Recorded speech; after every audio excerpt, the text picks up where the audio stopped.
Parijga otamiz, Londonga otamiz, Berlinga otamiz deydi-ku 5 yildan beri. Abdulla aka nima zarba bermaysizlar? Quri gap u. Domlajon mana qarang. 4 yil, 5 yildan beri Rossiya ertaga qulaydi, Rossiya ertaga Ukrainadan mag'lubiyatga uchraydi, 91-yilgi hududga ko'chadi, ko'p gapiryapmiz, lekin mana oxiri ko'rinmayapti-da.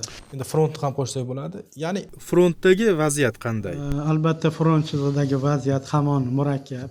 Birin-ketin to'xtaladigan bo'lsak, mana Donbass yo'nalishida Chasiv Yar, Pokrovsk va Kupiansk atrofida shiddatli pozitsion urushlar davom etyapti. Rossiya qo'shinlari son jihatdan ustun, buni inkor qilib bo'lmaydi. Va mana shu ustunlik evaziga sekinlik bilan bo'lsa-da oldinga siljish bor. Va ikkinchidan bu yerda Konstantinovka, ya'ni Donbassdagi eng muhim, eng bir olish qiyin bo'lgan qal'a shaharlardan biri, lekin bugun shahar ichida janglar, ya'ni har bir kvartaldagi ko'p qavatli uylar uchun janglar davom etyapti. Va bugun mana shu Konstantinovka shahri Katyolga tushib qolganligi, faqat bittagina yo'nalish ochiq qolib, 3 ta yo'nalishdan Rossiya qo'shinlarining qurshoviga tushib qolganligi aytiladi. Ayniqsa Ximki degan shaharcha deymizmi yoki aholi punkti, posyolka qo'lga olinganidan keyin o'sha mana shu Konstantinovkani bitta daraxtga qiyos qilsak, albatta atrofidagi o'sha ildizlar asta-sekin qo'porilib boryapti va mening nazarimda mana shu iyun oyining o'zi Konstantinovka shahrini hal qiladi. Ya'ni bu yerda Rossiya qo'shinlari Konstantinovka shahrini balki endi men xato qilayotgan bo'lishim mumkin, balki 15 kun yoki 10 kunlik farq. Abdulla aka iyun oyi dedingiz, eslab qolamiz. Oxirigacha eslab qoling. Albatta. 10-iyun 20 kun. Bu yog'i 20 kun, balki yana 10 kun qo'shib berasiz Shuhratga. Yo'q, endi iyun oyi deb aytdingiz endi. Gapingizdan qaytmang. Mayli. Lekin har holda qulash arafasida turibdi Konstantinovka shahri. Buni tan olishimiz kerak. Mana ruslar Dabropolye yo'nalishiga, front yo'nalishiga qattiq harakat qilyapti. Hatto bu yerda Sonsepyok degan qurollar ishlatilyapti. Ya'ni mening nazarimda shu 1 kilometr kvadrat atrofidagi hududlarni u harbiy texnika va odamlari bilan yoqib yuboradigan qurol hisoblanadi va Dabropolye Qancha hududni dedingiz uzr? Qancha hudud qaysi yoqib yuboradi degan hudud? 1 kvadrat kilometr. Va bugun Dabropolye, agar bu yer Dabropolye shahrini qo'lga oladigan bo'lsa ruslar, umuman olganda Konstantinovka shahri 3 tomondan emas, balki 4 tomonlama qurshov ostida qoladi va bu yerga zaxira qo'shinlarini rotatsiya uchun olib kelinadigan qo'shinlarni to'plash, keltirish yoki oziq-ovqat ta'minotini yetkazish juda ham qiyin bo'lib qolyapti. Va Suma yo'nalishida ham bugun olaylik, ruslar masalan Xarkov bilan Sumani bog'laydigan yo'l ustidan ham nazorat o'rnatishga yaqin turganligi turli ommaviy axborot vositalarida aytilyapti. Xullas, bugungi kunda bundan tashqari mana Xarkov yo'nalishi bor, Dnepropetrovsk yo'nalishi bor, Zaporojye va Xerson shaharlari ham mavjud. Xullas, bu shaharlarda ham pozitsion janglar yoki ruslarning o'sha samolyotdan, aviatsiya yordamida yoki dronlar yoki raketalar yordamida Ukraina qo'shinlarining harbiy omborlari, energetik zaxiralar omborlari va harbiy inshootlarga zarbalari davom etyapti. Rahmat Abdulla aka. Qo'shimchalar bormi? Endi mana shu urushni o'rganuvchi ikkita institut bor dunyoda. Bu mana bu Stokgolmdagi urush o'rganuvchi institut va Amerikadagi urush va tinchlik muammolarini o'rganuvchi institutlar. Bularning har ikkalasi xulosalar berdi. Gap shu aprel va may oyidagi urush harakatlarining yakuni bo'yicha Ukrainalar ozod qilgan hududlar va Rossiya bosib olgan hududlarni 2 oyligini jamlab umumiy balans chiqarilganda, tomoshabinlar, umumiy balans chiqarilganda 100 kvadrat kilometr Ukraina foydasiga bo'libdi. Buni ichimdan to'g'ri aytayotganim yo'q. Xohlagan odam, Abdulla aka, shu bilan siz ham o'zingiz mana shu qidiruv berib yoki ChatGPT ga murojaat qilib men gapimni tasdiqlab olishingiz mumkin. Men hech to'g'ri aytayotganim yo'q. Xolis bo'lishimiz kerak bu ma'noda. Demak, oxirgi 2 oy ichida mana shu ikkita juda hurmatli institutning fikriga ko'ra strategik tashabbus to'liq Ukraina tomonida va faktlar ham shuni ko'rsatyapti. 100 kvadrat kilometr balansda Ukraina yengib chiqyapti. Endi xolis bo'lib mana bu Qrim yarim oroli haqida ham gapirishimiz kerak. Bugun bu muammoni butun urushni o'rganuvchi hamma markazlar, butun dunyo matbuoti asosiy trend sifatida shuni gapiryapti. Endi Abduvali aka, siz buni eshitmagan bo'lishingiz mumkin emas. Siz eshityapman, harbiy qo'shimchalarim bor kelgan. Gapingiz bo'lmayapti. O'zbekistonda men harbiyni bir tushunadigan insonlar safida sizni ham har doim ko'raman. Har qalay siz shu haligi frontni o'rganasiz, trendlarni bilasiz. To'g'ri, endi oramizda umuman harbiy sohani tushunmaydiganlar ham bor. Siz ular qatorida emassiz. Qrim yarim orolida bo'layotgan voqealar, Shuning uchun qo'shtimda savol. Qrim yarim oroli bugun orolga aylanish arafasida. Orolga. Boshqacha aytganda mana Qrimning asosiy iqtisodiy arteriyasi, logistikasi, ta'minoti bu mana shu Changar liniyasi ham deyiladi. U yerda mana shu Rossiya bosib olgan Melitopol shahri bor. O'sha Melitopol orqali Berdyansk shahri bor. Ruslar yo'l qurgan edi. 280-trassa deyiladi. Eski nomi 14-trassa edi. Ana shu yo'l qurgan, shu yo'l orqali butun Qrim yarim oroli ta'minlanayotgan edi. Mana shu bir oylardan beri shu yo'lni Ukrainalarning Middle Strike tipidagi dronlari mutlaqo nazoratga oldi. Endi Deep Strike bor, Middle Strike bor. Middle Strike bu 200 kilometrgacha. Deep Strike bu strategik 1000 kilometr, 1200 kilometr chuqur zarbalar. Deep degani chuqur degani. Demak, Ukrainalar hozir mana shu yo'lni to'liq nazoratga olib, butun Qrim yarim oroli 2,5 million aholi yashaydi, logistikasini izdan chiqaryapti. Qrimdan aholining bir qismi hatto qochish boshladi, turistlar yo'q bugun. Uylar narxlari tushib ketyapti ekan va 2-3 kundan beri do'konlarda oziq-ovqat muammosi, odamlar grechka, shakar, un, guruch mahsulotlarini tala-tala qilib olib yotibdi va endi benzin bo'yicha total yetishmovchilik yuz berdi. Benzin yoqilg'isi 2 kun oldin demak Ukrainaning shu Middle Strike dronlari eng oxirgi benzin saqlovchi rezervuarlarni, haligi nima sisternalarni portlatib yubordi. Hozir benzin total defitsitda, bir haftaga 20 litr onlayn orqali benzin olishingiz mumkin deb aytayapti ekan, QR kod orqali, lekin hech kimga QR kod berilmayapti ekan. Kichikroq posyolka va shaharlar o'rtasida odamlar aloqani gujuvoy transportga o'tkazibdi. Ot aravalardan foydalanyapti degan shunaqangi gaplar ham bor va eng muhimi aholi ichidagi vahima. Buni albatta Kreml propagandasi oxirigacha tan olmaydi. Oxirigacha o'zi munosabat berdi-ku, shakar bo'yicha ayniqsa. Bu haligi odamlar o'zlari ajiotaj qilyapti. Aslida o'zi tiqilib yotdi. Vahima deb aytayapti. Bu sof yolg'on. Ular oxirigacha bu narsani bo'yniga olmaslik mumkin. Lekin videolar bor. Video kontent bor. Agar bunaqangi haligi tomonlarning rahbarlarining yoki propagandistlarning nomerlari bir 30-40 yil oldin o'tgan bo'lsa, hozir hammaning qo'lida telefon va uning videosi bor. Videoga olib tashlab yotdi. Mana bu yerda bunday bo'ldi, mana bu yerda bunday bo'ldi deb.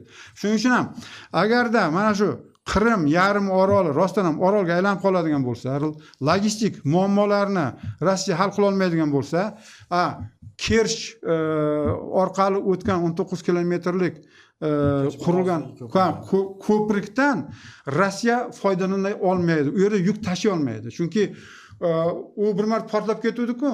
Qilingan remont yaxshi bo'lmagan, keyin o'zi u cho'kyapti deydi. Og'ir transport o'zi bu qurilayotgan payti geologlar aytuvdi. Uning tagidagi grunt neustойчивый, bu uzoqqa bormaydi deydi. yaqinda mana даже Xitoydek buyuk davlatning quruvchilari ham qonun tushirib qo'ydi, hamma biladi. Eng uzun haligi bir jardan o'tgan katta bir ko'prik oxir oqibat qulab tushdi. Tagi grunti shu haligi ustuvchi bo'lmaganligi uchun. Kerch ko'prigini ham shu narsa kutishi mumkin. U yerda faqat yengil yuklarga ruxsat bor. Tonnaj bo'yicha 3 tonnadan oshmasi kerak. Hatto hozir 3 tonnani ham o'tkazmayapti, faqat yengil mashina o'tkazyapti deyapti. Boshqa logistika yo'q. Boshqa o'sha 2,5 million aholiga kerakli narsani olib borib beradigan yo'l yo'q. Ikkinchi yo'l mana bu perikopdan 7 kilometrlik perikop degan yo'lni 150 kilometr uzaytiradi, lekin u frontga juda yaqin. U yerda middle strike'ning ham keragi yo'q. U yerda frontga 40 kilometr artilleriya bilan yetishi mumkin, 40 kilometrlik artilleriya bilan. Boshqacha aytganda, bu ma'noda Rossiya armiyasi uchun Qrimda juda va juda salkam hal qilib bo'lmaydigan muammolar kelib chiqyapti. Men qo'shimcha qilmoqchi edim. Birinchidan o'sha to'g'ri aytdilar, urushni o'rganish xalqaro instituti Ukraina qo'shinlari may oyida 120 kvadrat kilometrlik hududni ishg'ol qildi, ya'ni ozod qildi rus qo'shinlaridan. Bu to'g'ri, lekin o'z navbatida Ukraina qurolli kuchlari bosh shtab boshlig'i Sirskiy biz shuncha joyni ozod qilganimiz bilan may oyida 242 kvadrat kilometr hududni boy berdik deb ochiq aytyapti. Bu yerda menimcha gap o'sha seri zonalar haqida bo'lishi yoki aholi kam istiqomat qiladigan strategik yoki taktik ahamiyatga ega bo'lmagan hududlarni Ukraina qo'shinlari egallab olgan bo'lishi mumkin.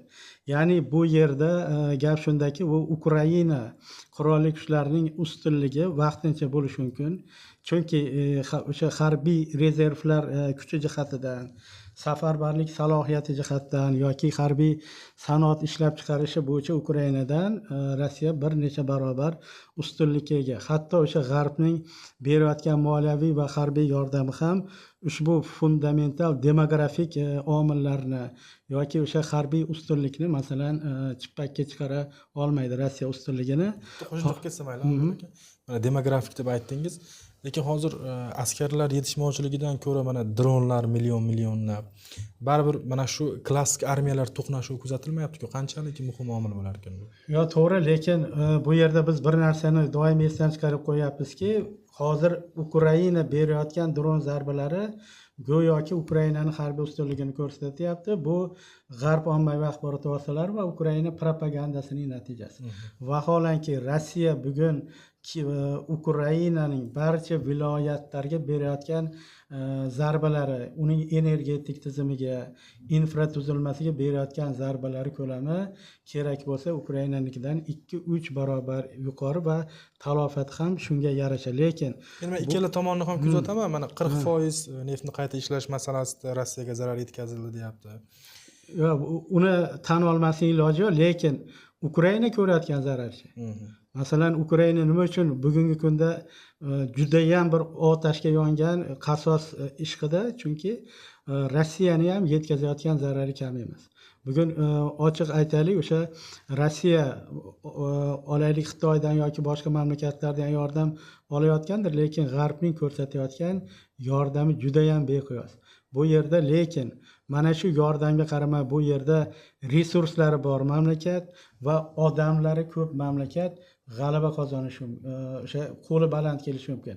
Lekin bugun Ukrainada masalan millat halokatga uchrayotgani, mana shu frontda ko'proq yosh yigitlar halok bo'layotganligini hisobga oladigan bo'lsak, yaqin orada Kiyevning ham ahvoli juda ham tanglashi mumkin. Men bu yerda Rossiyani agressiyasini oqlamoqchi emasman, lekin baribir resurs jihatidan yoki odam soni jihatidan o'sha safarbarlik nuqtai nazaridan Rossiyaning imkoniyatlari yuqori. To'g'ri, bugungi kunda Qrimga ham juda og'ir zarbalar yetkazyapti Ukraina. Masalan, Qrim yarim oroliga Ukraina qurolli kuchlari tomonidan dronlar juda ham aniq berilyapti.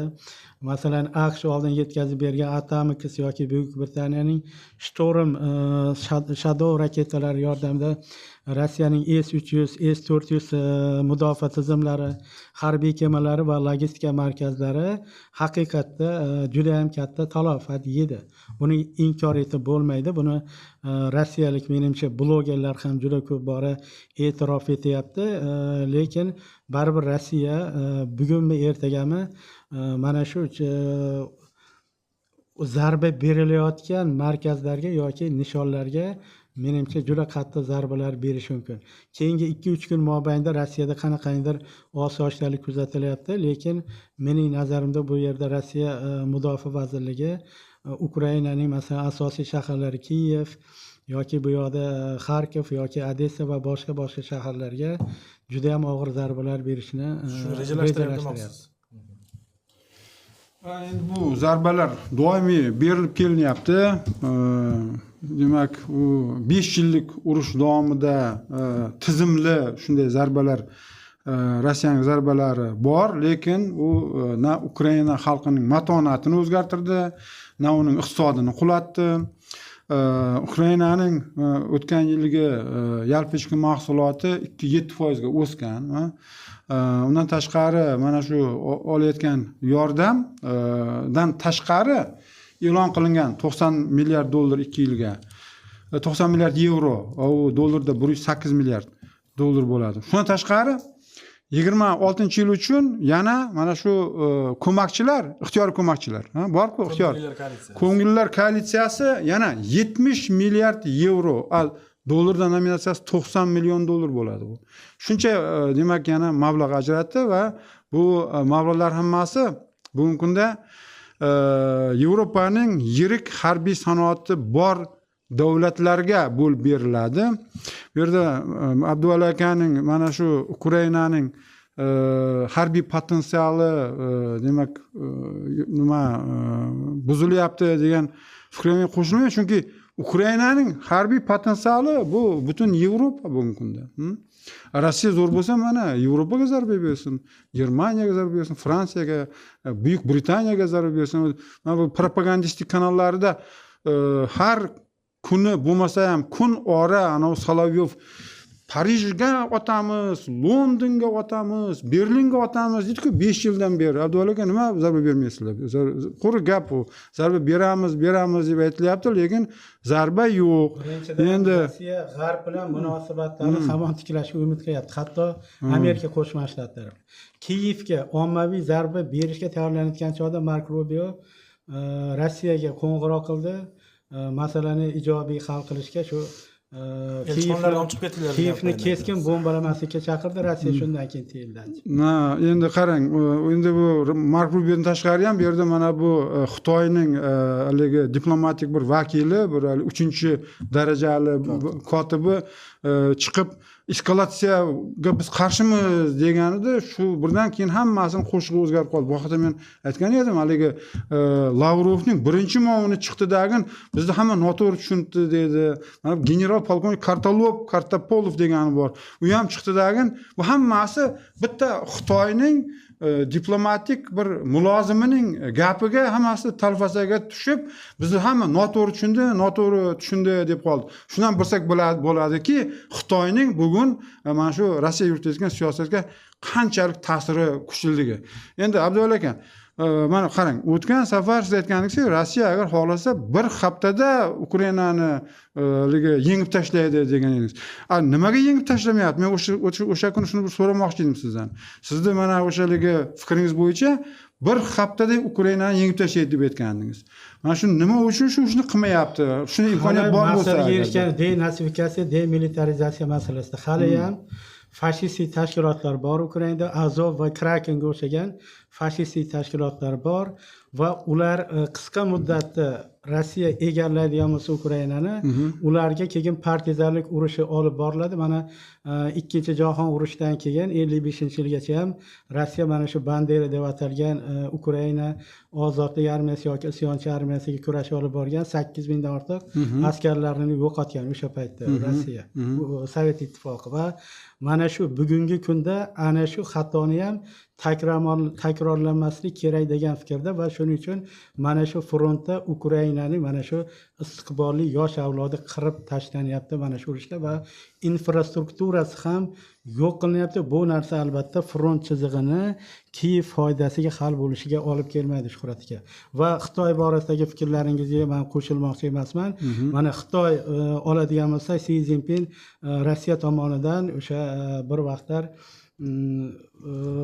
o'sha taktik bo'ladimi yoki strategik bo'ladimi yadroviy qurol qo'llanishiga qarshiman deb aytdi. Lekin o'sha paytda Putin uning ortidan ergashgani yoki uning talabiga yon bergani yo'q, balki Belarusda kerak bo'lsa o'sha nima desak, atom qurolini, yadro qurolini joylashtirishga qaror qildi va aynan o'sha juda ko'pchilik aytdi, mana Xitoyga yon beradi degan mazmunda Xitoyga tashrifi oldidan Rossiya bilan Belarus o'rtasida yadroviy qurolni qo'llash borasida harbiy o'quv mashqlari ham bo'lib o'tdi. Demakki, bu Rossiyaning o'sha Xitoyga bog'liq emasligini ko'rsatadi.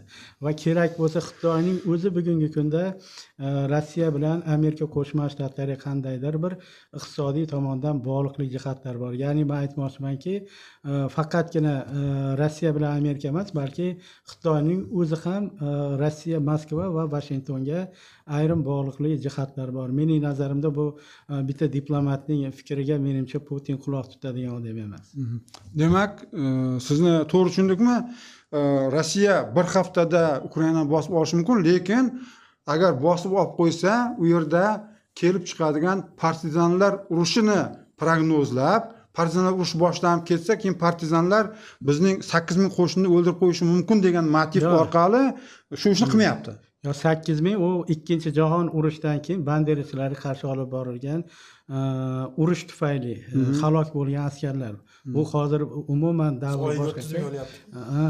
Va keyingi paytda to'g'risini aytganda Zelenskiyning olib borayotgan siyosati keyinroq Ukrainani olaylik nima desa bo'ladi, yorda kelajakda unga ko'rsatiladigan yordamni qirqib qo'yish mumkin. Mana bugun Bolgariya e'lon qilyapti, ochiqchasiga biz boshqa Ukrainaga qurol yarog' bermaymiz degan ma'noda. Mana Polshada hatto mana shu Zelenskiy ota bobolari masalan ikkinchi jahon urushida fashizmga qarshi kurashgan bo'lsa-da, o'zi mana shu Holokost qurboni bo'lgan millatdan chiqqan bo'lgan bo'lsa-da, mana shu ikkinchi jahon urushida fashistlarga qo'shilib polyaklarni Ukrain bo'ladimi yoki rus bo'ladimi, sigan bo'ladimi, polyak bo'ladimi, banderaga taqab 1 milliondan ortiq insonni masalan qirishdi, lekin bugun o'sha harbiy qismlardan biriga bugun o'sha Bandera nomidagimi yoki Shuxevichmi yoki Andrey Melnikmi yoki boshqa mana shu millat qahramonlar deb atalayotgan o'tmishda fashizm bilan shug'ullangan kishilarning nomini berayotgani, hatto o'sha Polshada olaylik inqilob, ya'ni ozodlikka Polshani olib chiqqan Lech Valensiyani ham g'azabiga duchor bo'ldi Shuhrat aka.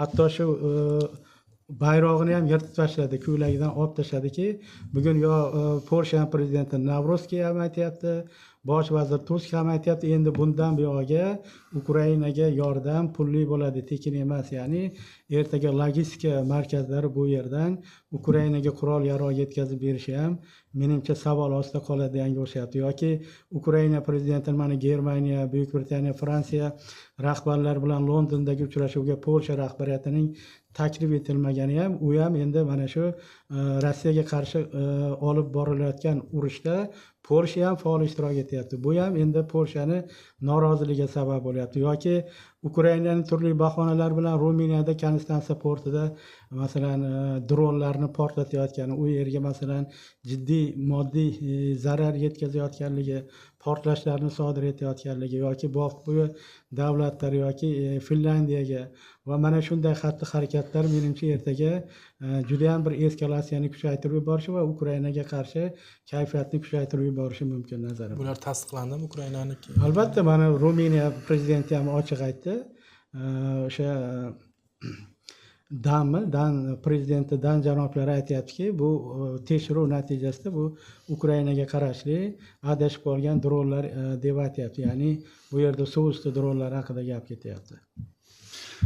Albatta, mana shu oxirgi aytgan gaplaringizga to'liq qo'shilaman. Ayniqsa, haqiqatan ham bugungi kunda Polsha va Ukraina o'rtasida diplomatik bir diskussiya boshlandi. Buni boshqalar ham kuzatyapti, shu jumladan men ham kuzatyapman. Lekin siz hozir umuman mavzuga aloqasi yo'q bo'lgan temani ko'tardingiz. Biz hozir bu narsani muhokama qilayotganimiz yo'q. Rossiya va Ukraina va demak Polsha, Ukraina va Ruminiya o'rtasidagi qo'shnichilik o'sha munosabatlari har qanday qo'shnilar o'rtasida bo'lib turadigan shu janjallar, u dunyoning qaysi bir davlatini oling, qo'shnilari bilan bir yaxshi bo'ladi, bir muammolar kelib chiqadi, har xil diskussiyalar bo'ladi. Buni biz yuqorida ta'kidlagan berilayotgan 26-yilda berilayotgan 70 milliard yevroga hech qanaqa aloqasi yo'q. Bu yerda Polshaning ulushi uncha katta emas. Asosiy o'sha ko'makchi donorlar bular mana Germaniya, Fransiya, Norvegiya eng katta ulushni qo'shayotgan o'sha 70 milliard ichida. Norvegiya eng boy davlatlardan biri, va berilgan va parlament Yevropadan tasdiqlagan 90 milliard yevroga ham bu bugungi kunda Ukraina bilan Polsha o'rtasidagi mana shu diskussiyaga hech qanaqangi aloqasi yo'q. Siz haliga yo'q, aloqasi yo'q bo'lishi mumkin Shuhrat aka, lekin mana 500 milliard dollardan oshib ketdi. Mana 4 yil, 5 yildan beri Rossiya ertaga qulaydi, Rossiya ertaga Ukrainadan mag'lubiyatga uchraydi, 91-yilga hududga ko'chadi, ko'p gapiryapmiz, lekin mana oxiri ko'rinmayapti-da. Mana ruxsat bersangiz, mana qarang Abdulla aka, men ham endi gapirayda. Mana sizlar xuddi afandidagi bir afandi bor, o'zbeklardagi klassik afandi. Bir o'g'ri bittasining bog'iga, boyning bog'iga tushadi. Keyin olma o'g'irlayotgan payt boy kelib qoladi. Boy keyin o'g'ri nimaga meni olmamni o'g'irlayapsan desa, haligi bola nima deyishni bilmay, o'zing nimaga xotiningga yangi atlash ustini olib bermayapsan degan gap bo'lyapti-da. Biz boshqa narsani gapiryapmiz, siz esa Rossiya va Ukraina o'rtasidagi aloqasi yo'qmi? Bu ikkala qo'shni o'rtasidagi ularning diskussiya predmeti. Urushga qanaqa aloqasi bo'lishi mumkin? Bu Rossiya va Ukraina urushi haqida gapirishimiz kerak. Nega urush ishtirokchisi Polsha ham, Fransiya ham, Germaniya ham. Ular urushni mana 50 ta mamlakat 5 yildan beri Rossiyani ularning urushga ishtirokchi ekanligini hozir men sizdan eshitib o'tirman. Ular qurol-yarog' yetkazib bersa ishtirokchi hisoblanmaydi. Shimoliy Koreya ham ishtirokchi bunda. Ishtirokchimi ham? Unda Xitoy ham ishtirokchi. Unda jahon urushi bo'lyapti. Jahon urushi allaqachon boshlanib bo'ldi.